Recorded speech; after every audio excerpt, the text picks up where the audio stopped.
que nous soyons chrétiens ou non, engagés dans la foi depuis longtemps ou non, les JMJ, c'est pour chacun de nous.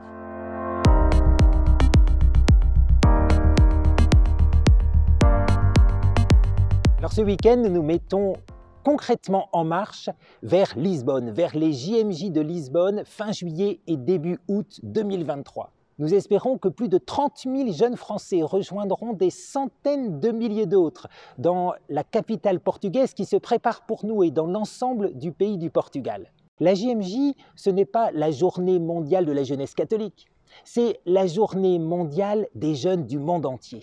Que tu aies la foi ou non, que tu aies été baptisé, confirmé ou non, que tu te sentes proche ou loin de l'Église, le Seigneur t'invite à vivre cette expérience de fraternité et aussi d'espérance pour toi et pour le monde entier.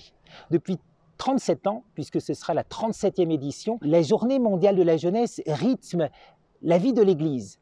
Elle rythme aussi la vie de beaucoup de jeunes qui ont senti combien Dieu les aimait et les invitait à se mettre debout. Alors depuis 3 ans, depuis Panama, la dernière JMJ, le pape nous invite à réfléchir en particulier sur le thème « se lever ».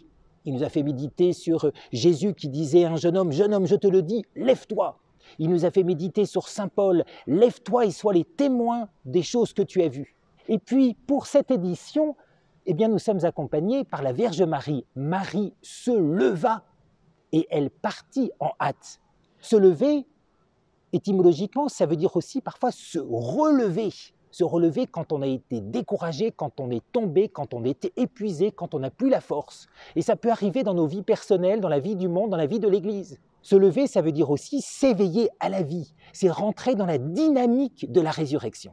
Alors, le pape le dit à chacun des jeunes du monde, allez, lève-toi, fais quelque chose, ne reste pas immobile à contempler comme dans un miroir ton image ou à être prisonnier des réseaux sociaux. Fais quelque chose pour les autres, à l'image de la Vierge Marie qui était porteuse d'une promesse extraordinaire. Elle allait donner au monde le Fils de Dieu, mais elle n'est pas restée fermée sur elle-même. Elle a partagé cette promesse avec d'autres. Elle a servi en particulier les autres. Et nous savons tous, comme jeunes, combien le service nous fait grandir, combien le service, l'attention aux autres, nous donne de nous découvrir aussi davantage nous-mêmes. Alors, lève-toi. Tu es porteur d'une espérance pour le monde. Tu es porteur d'une promesse pour le monde. Les JMJ, dans quelques mois à Lisbonne, vont être l'occasion de partager avec tous les jeunes du monde cette espérance et cette promesse.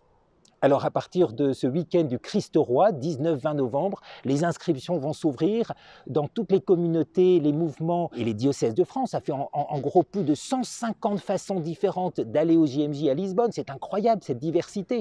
Et puis nous allons aussi commencer à apprendre l'hymne que nos amis portugais ont composé et puis de se mettre en route, petit groupe par petit groupe. Alors merci à tous ceux qui s'engagent, merci aux équipes et puis que nous puissions partager largement auprès de tous les jeunes en France cette bonne nouvelle.